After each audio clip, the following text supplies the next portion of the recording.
One of the people that we did some lawns for and we dug a garden for, we also did some cleaning, was a friend of mine. She's actually a colleague, and I didn't know her very well. She was too shy to come on camera herself, but I would just like to read her story. I cannot even begin to describe how thankful I am to the Champions for Change. Any words grateful, thankful, appreciative are inadequate.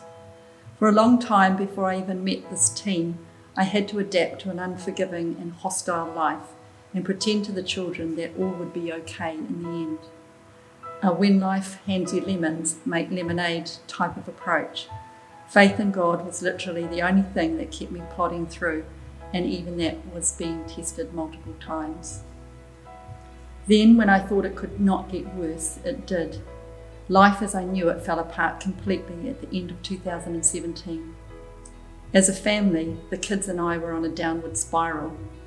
Then, after a complete physical and mental breakdown in 2019, I reconnected with Margaret, a lovely colleague that I knew well enough to have a conversation with, but did not really know her as the beautiful person I know now.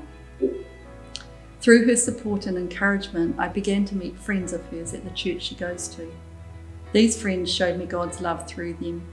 They were generous, kind, friendly, and offered practical help through service acts that had never been offered to me before. They also worked together as a team, sweating in the sun to help make a garden out of a pile of weeds, some metres tall.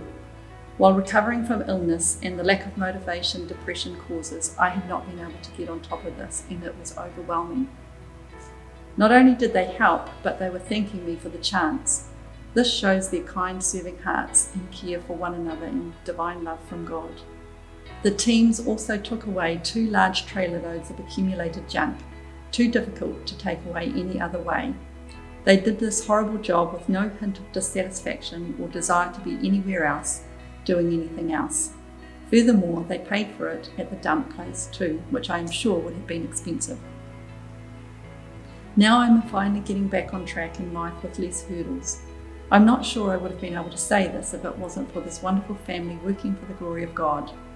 What I have described, I know barely scratches the surface of what they do and the number of people just like us they reach out to. I hope one day I can do something for someone else. Blessings, Amanda and family.